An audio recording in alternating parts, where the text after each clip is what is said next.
அதிகப்படியான வெறுப்பு அப்படியே கிரியேட் பண்றாங்க. ஒரு படம் ரிலீஸ் ஆகிறதுக்கு முன்னாடி, மாறி படம் ரிலீஸ் ஆகிறதுக்கு முன்னாடி பயங்கரமா எழுதாங்க, இந்த படம் பார்க்க கூடாது, இந்த யாரும் போவாதீங்க, இது ரொம்ப தப்பான படம், டியூடுக்கு போங்க, டியூடுக்கு போடாங்க. டியூட் டைரக்டர் வச்சு ரொம்ப நல்ல விஷயம் பண்ணாரு அவர். உண்மையிலேயே ரொம்ப சந்தோஷமா தான் இருக்கு. அண்ட் கமர்ஷியல் சினிமா அப்படின்ற ஒரு திரைப்படமும் சரி, இல்ல இங்க சமூக நோக்கில் ஒரு சோசியலா ஒரு அவேர்னஸை கிரியேட் பண்ணும், அதே நேரத்தில் மக்கள் கூட நெருங்குற சினிமாவும் சரி, இன்னைக்கு பலதரப்பட்ட இளைஞர்கள் உள்ள வந்ததுக்கு அப்புறம் இங்க தமிழ் சினிமாவுடைய போக்கு டெஃபினட்டா மாறி இருக்கு.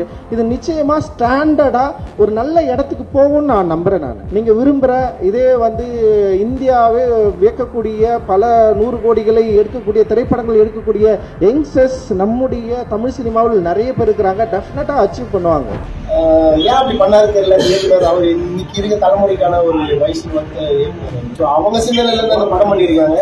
என்ன பிரச்சனைனா, படத்தோட முதல் பாதி ரொம்ப நல்லாவே இருக்குங்க. ரெண்டாவது பாதி வரப்ப அவங்க தொற்றுங்கிற அந்த விஷயம் ரொம்ப விரசமா இருக்கு. யூஸ்வலா இந்த மாதிரியான விஷயங்கள் வரப்ப அது ஜஸ்டிஃபை பண்ண மாட்டாங்க, நியாயப்படுத்த மாட்டாங்க. அந்த படத்துல அவங்க தவறான கேரக்டரை சித்தரிப்பாங்க, தப்புன்னு சொல்லுவாங்க. ஆனா இந்த படத்துல அவங்க சொல்லி ஒரு விஷயத்தை நியாயப்படுத்திருக்காங்க. சரத்குமார் சார் ஒரு செம ரோல், அந்த ரோல் பண்ண விஷயங்கள் ஆணவ கொலை பத்தி பேசுறதுலாம் நல்லா ஹேண்டில் பண்ணியிருக்காங்க. ஆனா இன்னைக்கு தலைமுறையோட முடிவெடுக்கிற விஷயங்கள், அவங்க என்ன மாதிரியான தியாகங்கள் பண்றாங்க, காதல் சொல்றதுல அது நம்ம ஊருக்கு சரி வராத ஒரு கல்ச்சர். அது அமெரிக்கன் கல்ச்சரை கூட தப்பா தான் இருக்கும்.